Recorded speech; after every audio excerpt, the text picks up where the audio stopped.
Good morning, good afternoon, good evening, everyone. Welcome back to another Friday edition of the Wahoo All-In live stream presented by the Sufferfest.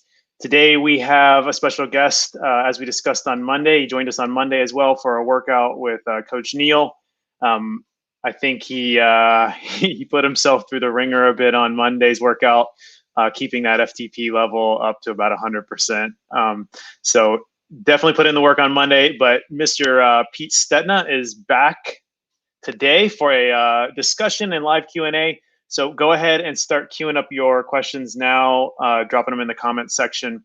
Also, if you are actually using today's broadcast as a recovery ride, there's a link down in the description below for a 60-minute just easy spin on the Sufferfest.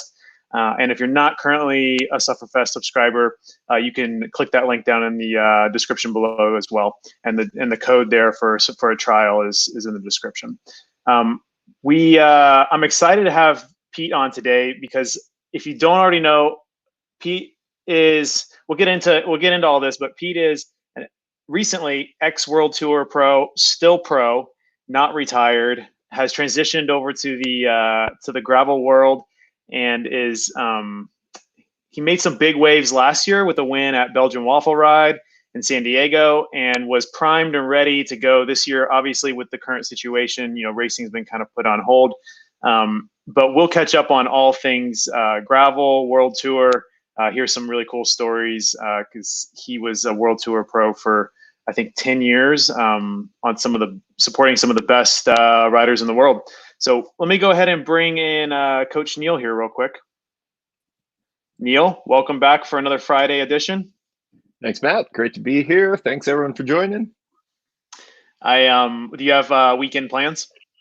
They're loosely planned. I'm supposed to do one longer ride with a buddy.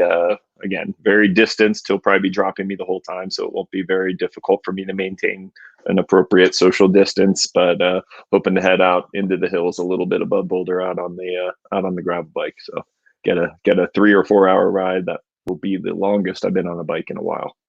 Yeah, I hear you. I got in a little over 4 last weekend, and I realized I was like, oh yeah, I haven't spent that much time in the saddle. So, it's different. Yeah. So yeah, I'm planning for a little bit of discomfort in that duration way, but yeah, it'll be hopefully fun. Well, real quick before we bring Pete on, we've updated the all-in training plans. Do you want to just quickly kind of give us kind of an update? What's changed? What are you going to see when you sign up again? If you haven't already signed up for an all-in plan, or if you're kind of restarting an all-in plan, do you want to give us just kind of a quick update on that?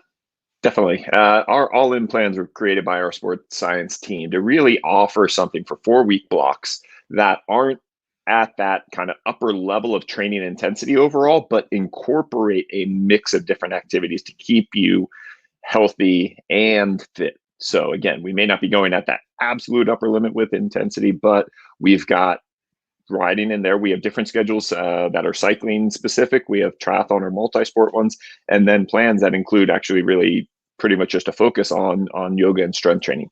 Even the multi-sport and cycling plans do incorporate then yoga and strength training and mental training, because all of those things in concert really are a great way to keep you active, moving in a good direction, staying healthy and well-rounded. And that's really the idea of the all-in plans with that. The new things that we've updated, so for those of you who have already done maybe one of those first plans, we've updated and changed out some of the workouts that are in there.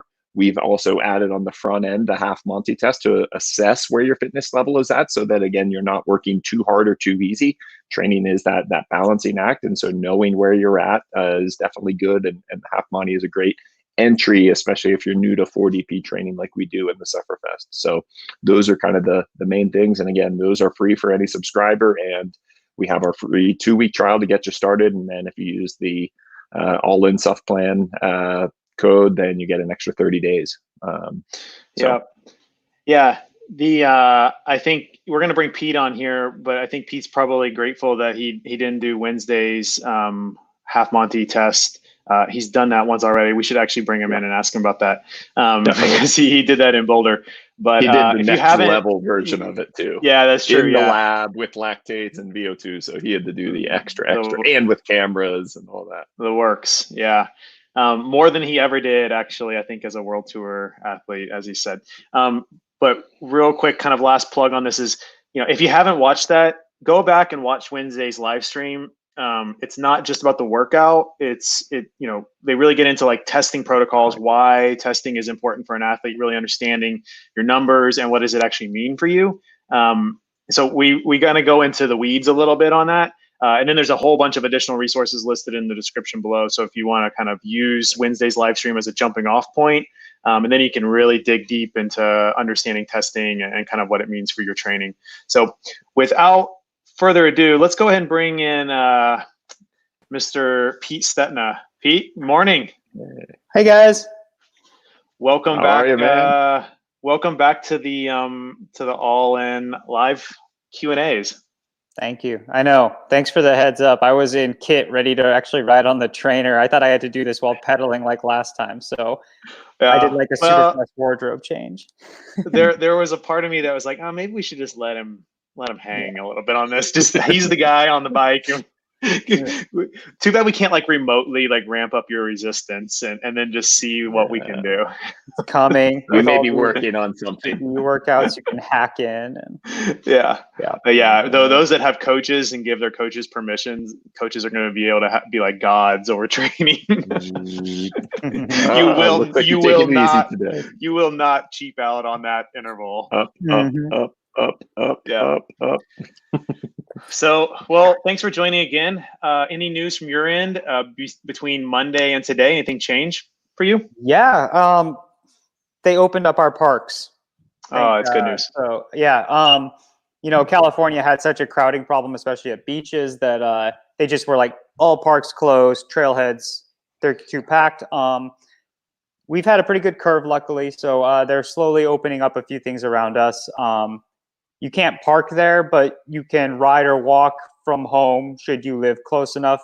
Good thing for bikes. So I've actually been getting some dirt time in, celebrated yesterday with a massive multi-park juncture linkage loop with a few gate hops, but it was all in the spirit of celebrating our park's opening. So yeah. So Ted Kingsman, I don't know if you saw Ted's doing this DIY gravel thing. Are you going to be doing anything like that, kind of virtually kind of take part in these events, or are you thinking you're going to keep with your own sort of riding? I've got a few other things in the works, a different style of plan that I hope to announce soon. Okay. I am not doing the actual courses until I can race them. But it's a great idea. I love the spirit of it. I have a different kind of a competitive angle that I am trying to flesh the details out now. Yeah. Well, I will be ready to hear that for sure when you're ready. I think so. Just a few. I want to kind of take people back a little bit on some. And Neal, I know you know cycling history pretty well as well, so feel free to kind of jump in here. But a couple things that I want to cover off. So, Pete, World Tour Pro for 10 years, right? Yep. 10 years. You rode for the Slipstream program, rode for BMC. You rode and Trek. Most recently rode for Trek. All the American teams. Yeah. All the American teams. Yeah. You were under 23. You were on the podium of under 23 time trial. Won it twice. Yeah. You won it twice. Yeah. Okay. Yeah. So won it twice as a U23. And just to be clear, and Neal and I were talking about this before you jumped on, TJ was in that mix as well, right? Yeah. Yeah. I was always a climber. I was a little skinny kid, but 1 year during my Garmin years as an under 23, Alan Lim had to do some wind tunnel testing for a skin suit that Pearl Izumi was creating at the time. They were our clothing sponsor. This was in the early days of dimpled skin suits and all that, and they just needed a body. So I got to go to the wind tunnel in Fort Collins, Colorado, and I didn't get to actually like pedal and test my position, but we just kind of sat, in that little position, and what I thought was really fast. And like whatever I was sitting in and how I'd morph my arms, we created a really low drag position.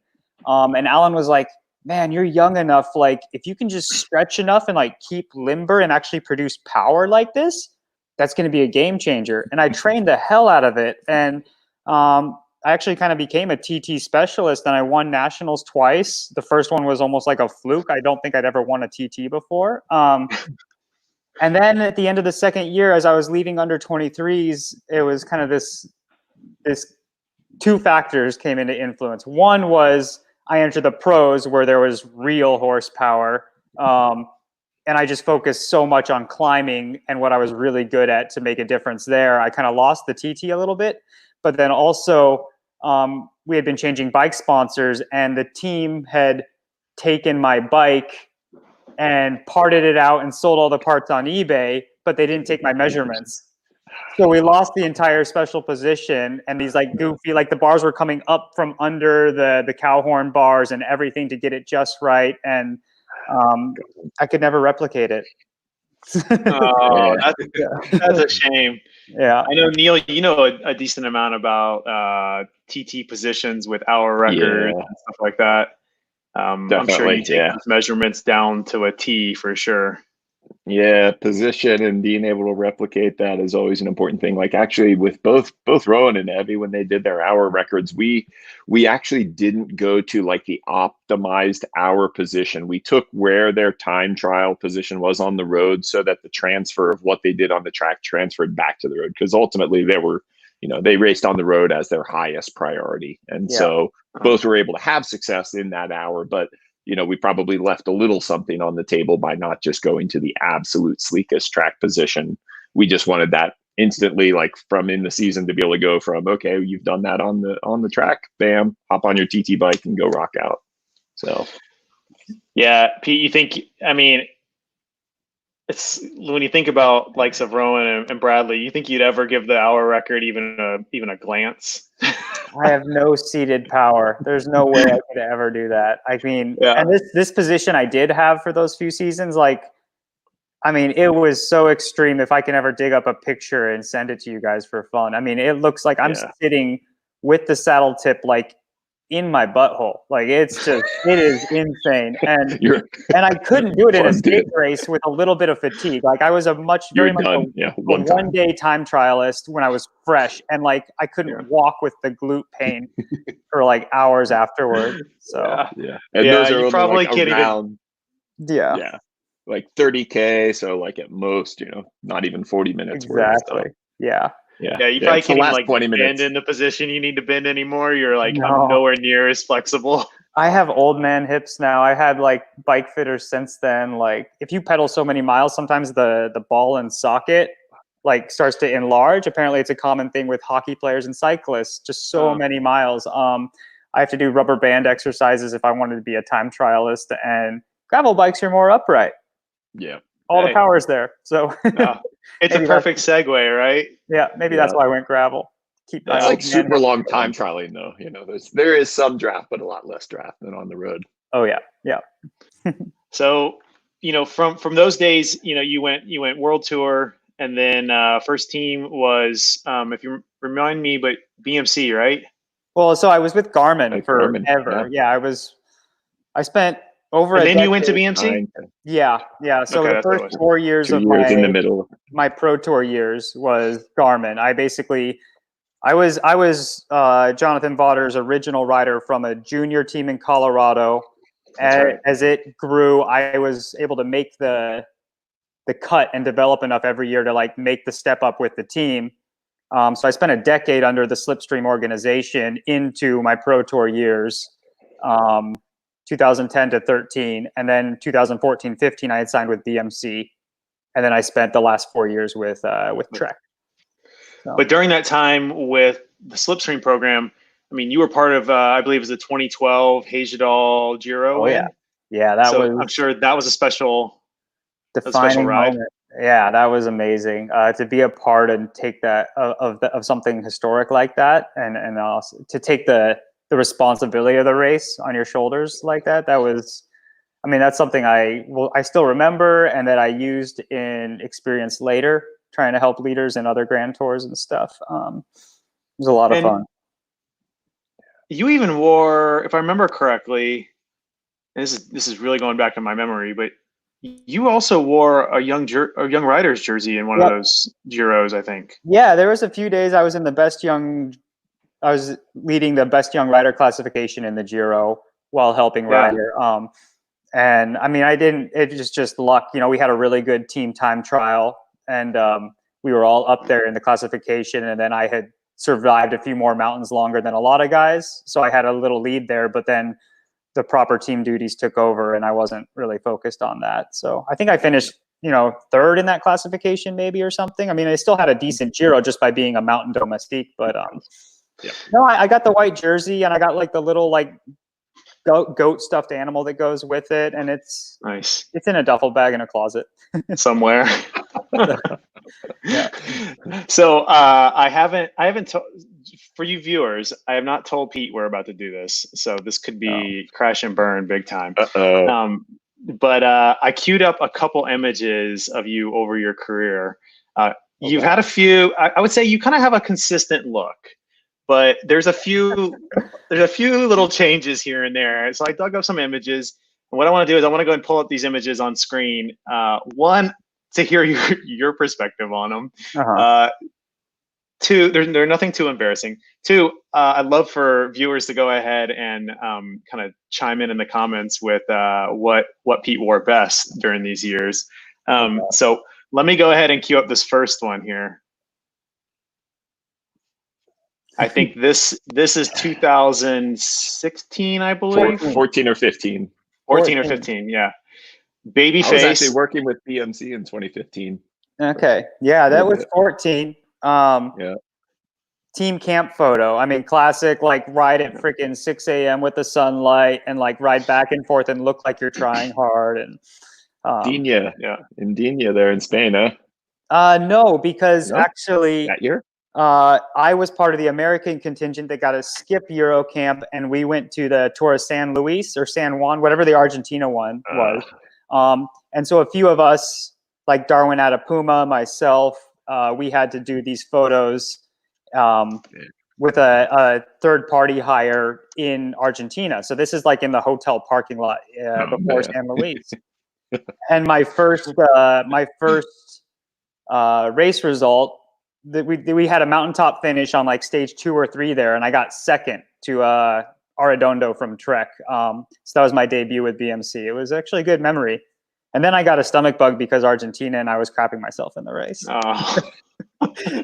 Started out so well. So yeah, we quickly. All right. One day you're up, one day you're. Yeah. So this is I call this even though this was later, a little bit later in your career, this is babyface Pete right here. So option A, my favorite personally. This is Tour Down Under 2017, I believe. Yeah. And this clip, by the way, this photo is taken of you thanking Cycling News for selecting this as the best jersey of the 2017 season, best looking jersey of the 2017 season. But this specific screen grab was my favorite, so I had to bring it up. So option B, we call this handlebar. The gunslinger? Gunslinger Pete. That's better. I like that. So this skinny jumper read. Yeah, I had gone full beard, quarantine style beard over the winter. And I get to Australia and it's hot, and I'm just screwing around shaving. And I actually went to like a high-end barber like before the race, because they bring you there a week early and you're sitting in the hotel and you're bored as hell. So I found like this like hipster barber dude who had like the curls and all the wax and stuff. I was like, all right, let's go do something. And this is what he came up with. And I rocked it. This was before the actual mustache that's kind of become my moniker came. Like that was shaved out of this. So, but is it sort of a trend? I feel like in the World Tour, kind of pro Peloton, I feel like Tour Down Under is when you see guys like Sagan showing up without shaved legs. You see mullets, you see like basically anything that's going to be like out of the norm pro, sort of look happens at Tour Down Under, and then it seems to somehow clean up before the classics. Is that pretty accurate in your opinion? Yes, 100%. There's actually team managers that like riders have to be clean cut. They could not stand facial hair, especially some Italian and Belgian team managers. Like it's very much facial hair is still kind of taboo in the traditional Eurocentric. Yeah. So guys it's almost like binge drinking, in college. Like it's like I can do this, so I'm gonna do it as crazy as I can, I think. And then like it's like, all right, like let's hone it in. Yeah. But then like Neal and myself, we just kind of kept doing it on our years with Trek, and they eventually were like, all right, Americans, whatever, do whatever. Yeah, you guys are just all cowboys over there. Just do whatever you're gonna do. Yeah. So this one is definitely my personal vote. I vote B here, and I think Ian just chimed in as well, Boswell, and he said yes, this is the look. No. So that is option B, and then option C is this classic, this good-looking guy right here. This is recent. Yeah, that's I've had that for a few years now. So I basically had shaved into that in time for the season, and I did the Giro, and I got really well known for like everyone was yelling bigote, mustachio, and all that. And I got sick in the Giro, and you're like snot and dripping, and we were doing this hot climb, and I was on antibiotics, and it was just like dripping through the mustache into my mouth, and I was like, screw this, and I shaved it. And I got so much blowback on social media and in person. Like people were pissed. What's wrong with you? I was like, all right, well, I guess the mustache is staying. And it kind of just became my calling card a little bit. Like Phil Liggett and Paul Sherwin were commenting on it in races. And that's awesome. Kind of stayed. And then the final one we have is you can't see it as well now, but let's see if I can just pull. Oh, not me now. Yeah, the Corin beard. The mustache is still there, guys. It's living and hiding. So I might have to clean this up again in time for when the races start again. I wanted to pull up was the I tried to find a screen grab of your avatar on Zwift, because that's like the epitome of like quarantine style. Can you kind of describe what your look is there? That it's kind of a long hair kind of thing going on. Yeah, it's I stopped caring for myself and my grooming, and let it go. Yeah, I mean, where I'm at now is halfway towards that avatar, but that avatar, it's just full caveman. Yeah. So it's a good look. If you guys haven't seen it, join Pete's gravel rides on Tuesday and Thursday. They are at 10 a.m. Eastern time. So Pete's waking up nice and early for those gravel rides, but it's been fun. Special guests. We've had Boswell on there. We've had Heather Jackson on there. Got a couple other people coming up. Tim Johnson was on there yesterday. So some legends, some current rippers.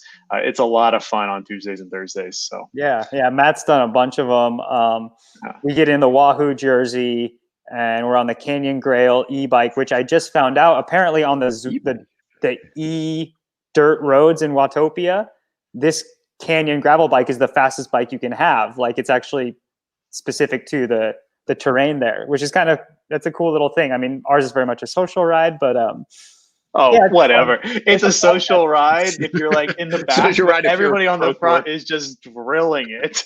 Yeah, it's classic Zwift style. I mean, I'm in the back, just like I'm sitting up typing with sweaty fingers, but it's kind of taken like a podcast banter to it. It's fun. It's definitely fun. I think a lot of people are engaging with it. I know I'm doing my Sufferfest training just so I can peak for the gravel rides on Tuesdays and Thursdays. Solid. Your peak event, man. It's my peak event. Yeah, you got to have goals. Cool. So I want to go ahead and kind of transition to kind of hear some of your stories from like World Tour with regards to, you brought up something on Monday, which I thought was really interesting, and something I didn't realize until you brought it up, is that you were part of Contador's final Vuelta in 2017. Yeah. I mean, I'm hard pressed to choose between Contador's farewell Vuelta and Ryder's Giro win is like what I remember and what's my favorite. I mean, that was a pretty special. There you go. So I dug up a little clip here of you, and I don't know what stage this was because it was part of like a montage of things. So maybe you can provide a little commentary on this. It is just a short, maybe 5-second clip, but I'm pretty sure this is you on the front. Yep. Let's go ahead and watch this for a second. Yeah, you can see the stash. That's laying definitely down you. the watts. And then we go into just, beauty shots of Contador just shredding everybody. Tell us kind of what that was like. Leading a legend out like that. It was awesome. Alberto is one of the best team leaders I ever rode for. Whatever happened with the whole stake clenbuterol thing, that I'm not talking about that. It's as a person and a team leader, he had this air around him and he rallied people. Like, he just kept everyone positive, and he had a way of being relaxed, but also expecting something from you, and he could get the most out of guys. Like, it was really impressive. And I hadn't really, he only joined Trek on that 1 year. We had never raced really together before that, maybe a smaller stage race in the spring. It was funny. Like, he lost time early on in Andorra. He had a stomach bug on like stage 3 or something, and he wasn't digesting food, and he got dropped, and he lost his chance he thought at the overall victory. But it was his farewell Grand Tour, and so he was just like, screw this. I'm just going to send it every day. I don't care. And he started having fun. Like, he started like eating desserts and all these things that he was like always so strict about. He just stopped caring, and he was having so much fun. So every stage was like, there was just throngs of people outside just chanting like Alberto, Alberto, just like hundreds. I mean, Skybus was like empty, and like we would like kind of poke our head out, and they'd see the curtain start to appear, and they'd get all excited and start yelling, but then it'd be us, and then they'd start laughing, and we'd laugh, and everyone. But Alberto, he would spend like 20-30 minutes before every stage signing autographs, taking pictures with kids, just embracing it fully. Really humble, always stopping for that. And then he would take in the race, he was just like no holds barred. And so I think that clip that you showed was maybe one of the first times it happened in the first week or so of the race. But he was paranoid that team managers from other cars had found our radio frequency and were listening in. It had happened to him in his career. He didn't trust it. So he would actually like pop out the radio or cover it, and he'd come up to me in the peloton, and he was just like, Pete, in 6 kilometers, we start this climb, full gas. You go full gas. And I was like, oh crap, okay, all right. And I just like slam a gel and start, and then like just like total sniper hit, like just start sprinting a hill, like full gas. And something that I could only handle for maybe 3-5 minutes tops, but his capacity was the best. He could keep that pace after. So I was just blowing guys up and putting them into the red, and then Alberto would counter over that. And we did that multiple times throughout the race after that. It was so much fun to just light it up.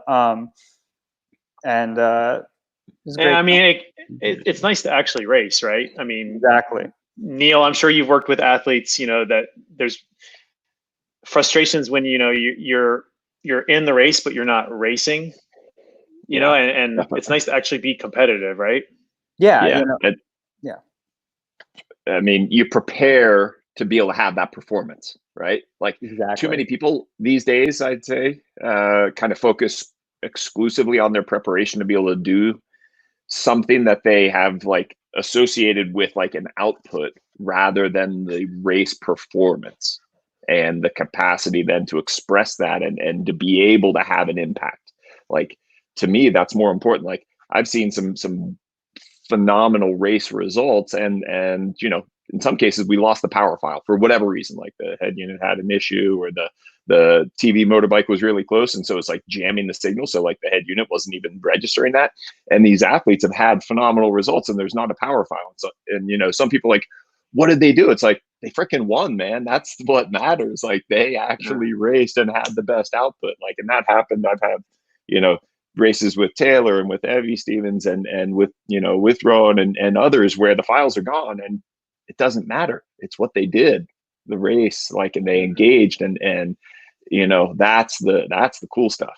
In some cases, those great races, like the file afterwards, like, you've done more elsewhere at another time, but again, in the situation, that, like, when they did what they did is how they were able to have that success.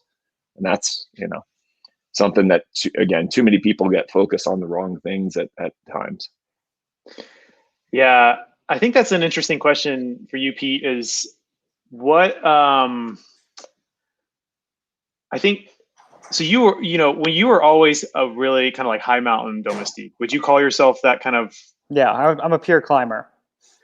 But I'm sure that, and correct me if I'm wrong, but going into, kind of pro cycling and as you develop and everything, did you have those aspirations to not have that domestique, to be that team leader? Oh, yeah. Okay, so then, like, what was that kind of transition for you? Like, well, was it a very like practical thing in your head, or was it kind of like you had to accept like a different sort of role? And what was that like for you? Actually, it was, and I want to actually say it's maybe my biggest regret of my World Tour career is I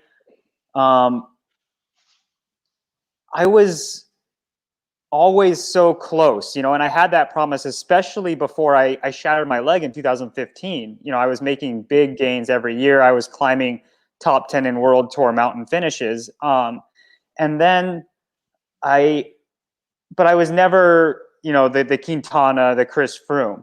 But on my day, I could handle it, and at my race, for example, if I got lucky at a Tour California or whatever, like.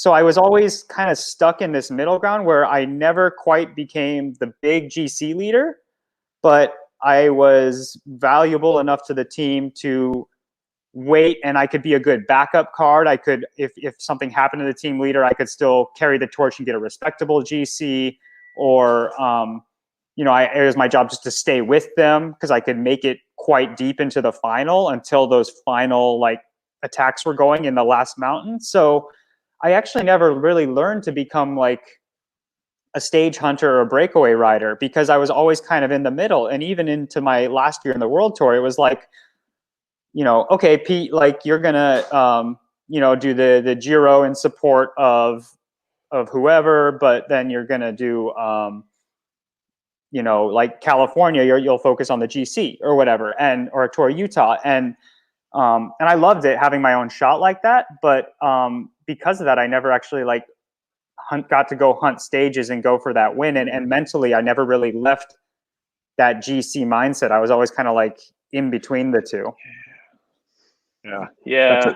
That's a hard balance for sure. Cause like you have to prepare and race like you're a GC, rider and save and conserve, but then you also have to just do what you need to do with the job if there is a team leader that's in it, and you just have to sacrifice what is possible for you on that day to give them that better opportunity. And it was really weird because I would you have to ride selfishly like a GC leader for 90% of the day to even make it to that point. Like I couldn't be going getting bottles when it's chill and all that because I knew I needed everything to make it over, like the climbs when like Sky was going to ramp up the tempo. And so I would be like this selfish GC rider thing and not feel like I wasn't the best teammate.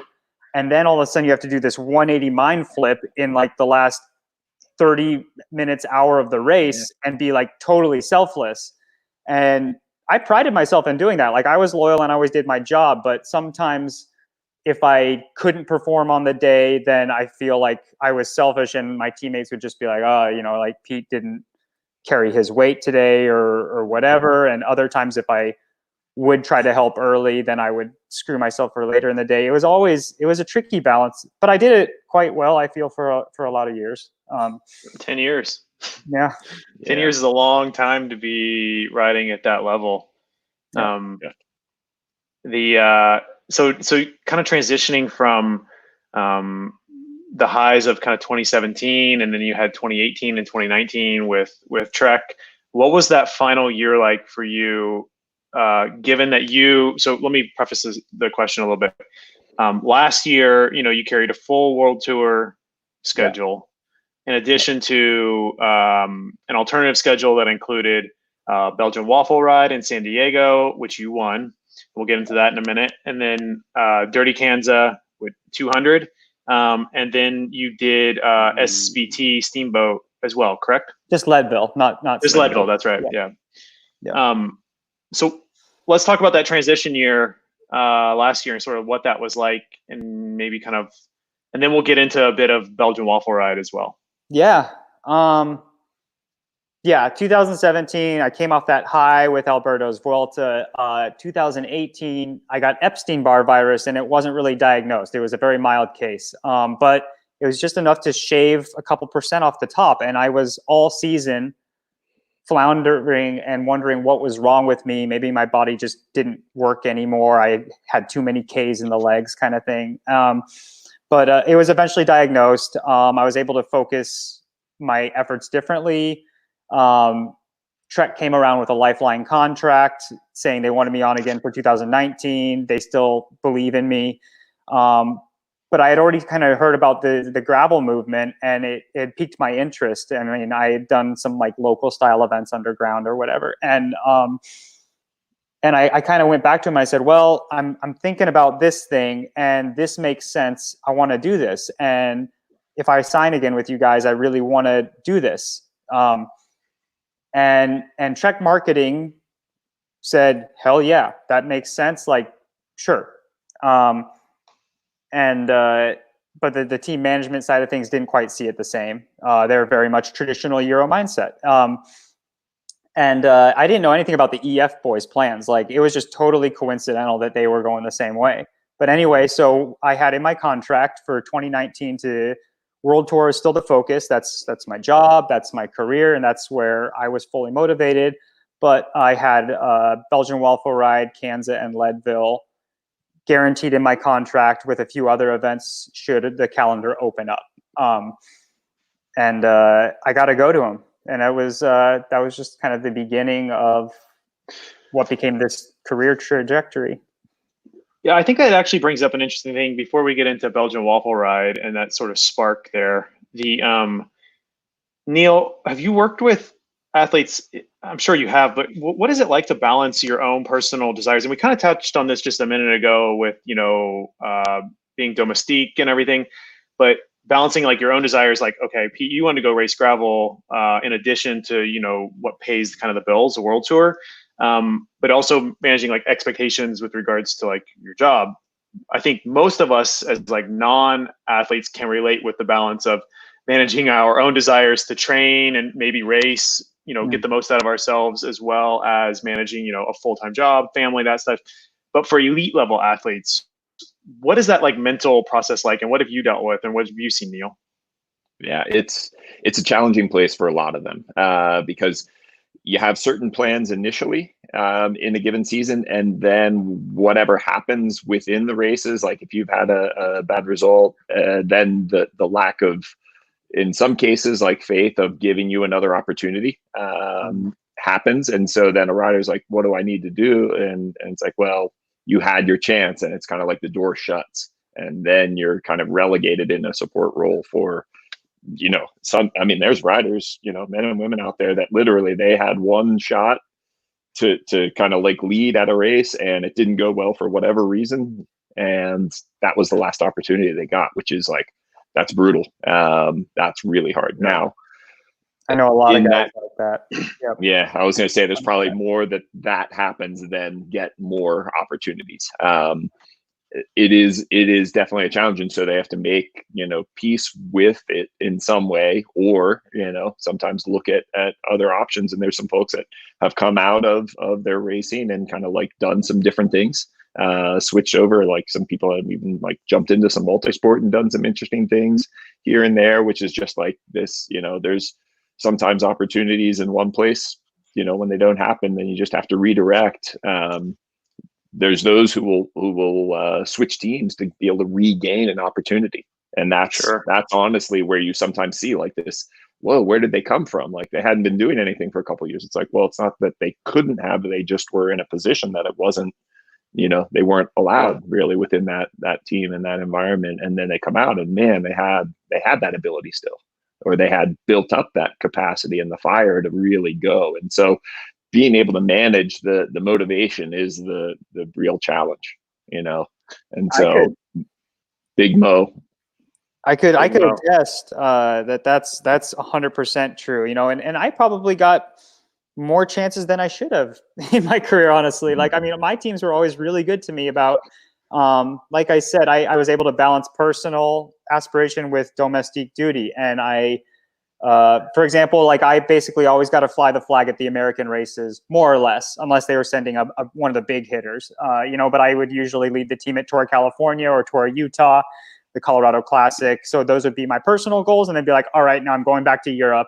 I'm going to go help Mollema in Switzerland or whatever. And all my teams were really good at that. And I also, I had changed teams for those direct sporting reasons too. I mean, Garmin was like, oh, you're a Giro d'Italia rider. You're good in the Dolomites and those type of climbs. And like, they're like, you don't ever need to do the Tour de France. It's too high power.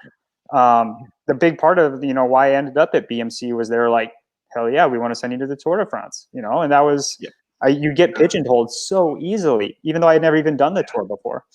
So. Yeah. It's like, it's not for you because you haven't done it. Well, if I haven't done it, I don't know. Yeah, and that's chicken before the egg sort of thing. You're like, which one is it? Because I haven't had the opportunity, or that I actually can't do it. Like, correct. Yeah. I mean, I think that's probably similar with Boz too. He wasn't going to do the tour at Sky, and Katusha, he went first year. So able to do that. Yeah. In addition to the motivation, the confidence. So like when you don't have opportunities, and one opportunity that doesn't go well, like that can just crush confidence. And so some people bounce back from that better. Others have a little more challenge to rebuild confidence. And so in a lot of ways, as a coach and how I approach training, there's an aspect that we're building, not just capacity, but confidence.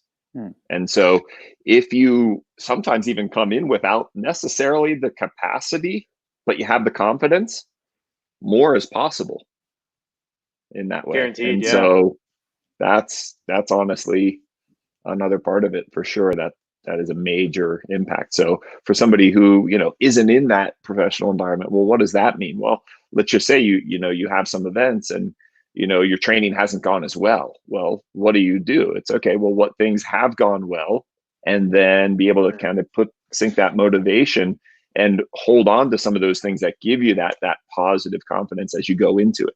And yeah, I think even for for the normal kind of everyday kind of rider or athlete, that isn't performing at this level but wants to get the most out of themselves, i.e. me, sometimes even having a couple workouts in your bag that that you can really kind of like hit, to give you're sort of like, this is my like in the bag sort of workout. This really tells me like where I'm at. I feel good when I do this workout. Kind of maybe it favors some of your strengths. Sometimes like tapping into those workouts can give you that confidence to take on the next hard thing. Do you get, Pete? Do you kind of have some go-to things that you're like, this one makes me feel good? I do this when I need to kind of like up my level a little bit, or feel more confident going into something. I mean, taking on a 3-week tour is like massive. No, 100%. I mean, there's certain workouts or certain routes or certain times on local climbs where, you're just like, either just to boost your confidence, like you said, like, I know if I do this, I'm going to be good in a few weeks, and then there's others that are like, oh, I'm hitting the these markers, I've done this for a decade now. Like I know if I'm hitting these markers in this kind of timeline, like things are ramping like they normally do, and I usually come good in the future. Like, yeah, you're a lot of that. Yeah. Well, let's go ahead. I want to kind of segue over to Belgian Waffle Ride. I'm going to queue up a video here. This is the second episode of the Wahoo Frontiers campaign, but I want to show just the first couple of seconds here of this is essentially is the end of Belgian Waffle Ride 2019, where Pete takes the win. So kind of, Pete, you can kind of walk us through what you were feeling here. Yeah. Shock, awe, like complete dominance, you know, kind of what was going through your head. I will. Let me just plug in my computer here for a sec. My computer is old and my battery is feeble. Yep. All right. I'm back. All right.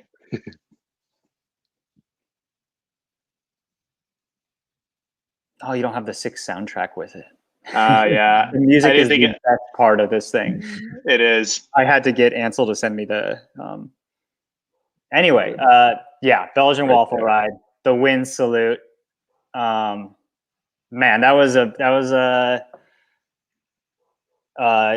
load off the back, actually. You know, like I was pretty much told by the team, like, hey, if you're gonna do this gravel stuff, like you better freaking win it. Like we ain't gonna like let you go play in the dirt and either lose or break yourself. And that being the first one, EF hadn't started their alternative thing yet. You know, there was pressure, but then you know, in the race, I was coming off of the World Tour Ardennes spring. I was fit, I was confident, you know, and then I had to do so much work. I mean, the entire pack of domestic elite riders was looking at me, and I did way too much, and I was cramping with like 2.5 hours to go in the race. I was like, oh man, like I royally screwed the pooch on this one. And but I had that endurance depth in me, and other guys kind of sensed my weakness early on. Ted King and Eddie Anderson, who's one of our top young domestic pros. And they were hitting me with all they had. And I was, but I think they shot some of their bullets early too. And then it just became this, I mean, and the ride is like this for everyone. Belgian Waffle Ride is very unique in that the organizer, Michael Marks, he's not lying when he's like, it's uphill and headwind both directions, out and back. I don't know how it changes. I've ridden out there enough and trained out there now doing recon and camps that it's horrible. It's the most masochistic area you can ride, I feel. And it just became attrition and just this hit and hit and hit. And finally I dispatched Eddie on the super gnarly finishing climb of Double Peak, which is like double-digit %. You loop around and then you have a single track descent on your road bike, and then like an actual flat finish. But we had been catching the short course riders. So even though I had dropped them and I was like, all right, like I got this, like I'm going to do what I had to do. I got caught behind a couple slow course rider or short course riders on the descent, and he was ripping. He had a better off-road setup than I did. And so he actually made it back onto me. And what the video wasn't able to show was I had to pull every trick out of the bag as the old pro vet. Like, I mean, he started sitting on, not taking pulls, and I started trash talking him, saying, "Oh, that's not gravel. That's not honorable. Is that how you're going to take this thing?" And it was this whole diatribe going back and forth. And I mean, that's the race, but and he knows that. And fair enough, he gave it right back to me. But then I just kept hitting him on these every little riser, and I was able to get away. And solo in, and I threw the lasso celebration. Yeah, Wild West wrangled this one down. This is true. This is Pistol Pete sort of style right here, keep man. Swinging, man. Yeah, keep shooting. It was, and that this was the event that kicked off the whole transition to gravel and the frontier of my career, the new frontier. Yeah. So. I do just want to point out though that I remember, so I was at Belgian Waffle Ride last year, and I I'm fairly certain you rode this on a Trek Madone. Yeah. Were you rolling like 28s maybe? I was on 28s. Yep. Deep dish, full aero road bike, 28 tubeless. I mean, it's a road race. I mean, that's the cool thing about gravel is it's all so different, and there's ports in the day when you're going to be at an advantage and a disadvantage, and you got to play your strengths. And for me, that was the road race, and BWR is 70% road with crazy single track sectors thrown in. So I knew if I could make it through these gnarly sectors and stay with them or not lose too much time, I could make a difference on like the paved climbs, for example, or a sprint finish. It was a gamble. It worked out. I just remember thinking how loose. I'm trying to remember what descent it was, and you end up coming back up it. But that long kind of climb back up before you hit the road. It's so. I mean, we're talking sand, just sand. Like, and you're climbing up. And I remember thinking, I think I was on 32s and like a nice file tread, and I was like, okay, this is okay, but you're definitely losing traction. You know, I was like, man, 28s. Like, how is he even riding this? It got a little sketchy here and there. I'm sure it did. About BWR, for anyone out there who's about to go, is like, I've realized that course changes weekly with the conditions, whether they've had precip or too much wind or too much heat. Like, I went for the survival camp in January with a bunch of campers out there riding the course, getting to know it. And like, there's no way I could do it on 28s that time of year. So it'll be interesting what it's like in November. But I mean, I would say you got to come with, you know, for me, I'll be traveling down there in November, assuming it's held, with 28s, 30s, 32s, all slicks. And I'll make the call the day of, or the day before. You know, the winds will be different, I think, in November. If I remember correctly, the winds will probably be a lot different during that time of year. So that'll play into it as well. Yep. I've got a question for you, Pete. When you were racing like the TIA, like junior days, the local Boulder stuff, did you do Boulder Roubaix and some of those? Did you like them? You know what? I was actually just on an interview call for a different piece that's coming out, and they were asking similar question. And I think I just realized Boulder Roubaix was my first ever road race. So I was supposed to do gravel from a very early age. I started on the mountain bike, and you know, you're just doing everything. And it was during the era of Lance starting to take over the world, and biking was popular. And so I had done like a crit. I'd done cyclocross races, mountain bike races, but my first road race was the Boulder Roubaix around Boulder Reservoir, getting loose and shaky out there. So. Yep. Some classic then. And that was maybe 23 at most 25 mil tires. Yeah. Then, on like most steel frame. It was Yep. Yeah, a lot of old up is and new. Coming. Yeah, right. A lot of up and coming US, talent has kind of come through that same sort of through Boulder, or at least through those same kind of group of races. And it's always kind of nice to follow and hear the history behind them as well, especially the history in Boulder with endurance sport. I mean, you've got everybody has some kind of connection there. So, well, this has been a lot of fun, Pete. I appreciate it. Thanks for joining. Thanks for having me. You have, we'd love to check back in with us for sure on what your plans are. I know you're not doing DIY, but we'd love to hear and let everybody know what your plans are to kind of keep the interest and the stoke kind of high, and hopefully back to racing in September, November timeframe. I hope it's before that, but who knows? I think it's going to be state by state. Really, it's going to be weird with there's going to be a whole list of best practices and different regulations for big groups.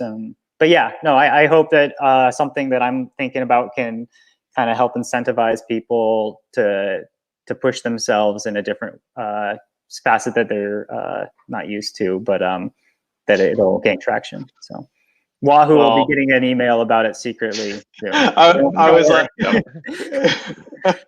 well, I'm sufficiently teased. I'll tell you that much. I don't know about you, Neal, but definitely very interested. Sufficiently teased. All right, I appreciate it, Pete, and we'll let you go. And this weekend would have been the weekend of Belgian Waffle Ride, so I'm sure you have something fun planned for the weekend. Have fun, be safe out there, and we'll catch up with you real soon. Yep. Yeah, I know. Thanks. Title defense would have been this weekend, but I know. November, man, November. the defending champ. Another 6 months, I'll take it. Yeah. Hey, even if it gets moved all the way into 2021, you're still defending champ. I'm still the defending champ. You just get to hang on to it a little bit longer. I need to The email longest for my ever, number 1 yeah. fight. So Yeah. Longest ever defending champ of the well, Belgian so Waffle. I know we're about to log out, but so like, what happens with? I was actually trying to ask Alex Housen. He doesn't know. You're the national champion, right? Like, does he get to keep wearing forever the stars and stripes into next year if they don't hold nationals? Or take it. Okay, think about nationals. Now take it up to worlds. You're like, yeah. I don't know. I think so. I mean, I think so. You own it until somebody takes it. You know, Someone's gotta take it from they you. have a competition where you pass it on. Like, I know he was so bummed because he was like, man, I haven't got to race this thing in Europe at all. I wanted to fly the flag in Europe, and I was like, yeah, but you get it like 6 months to a year longer than anyone else.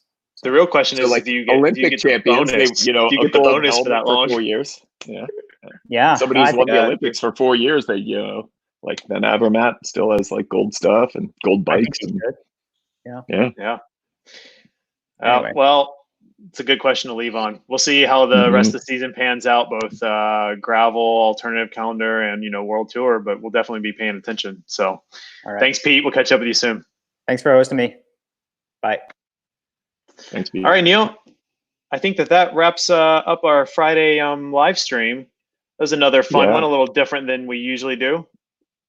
Definitely, he's for sure a character. He has immense experience and just a good guy. Yeah, it's gonna be fun to watch, as the next couple of years kind of unfold and where Pete, goes. There's no doubt about it that he definitely is, that cowboy to some degree. He moves to his own beat, leaving World Tour kind of when he could have kind of continued on and pursuing that, but looking for ways to stay interested in sport and to kind of pursue. And I think the ultimate thing here is, and we can all sort of get behind, is we want to be the best versions of ourselves. Yep. Find something that challenges you, excites you, and go for it. Well, I'll let you go. And we'll catch you back here on Monday at 12 p.m. Eastern for another workout. We've got Heather Jackson on for Monday, and she'll be back on for next Friday as well.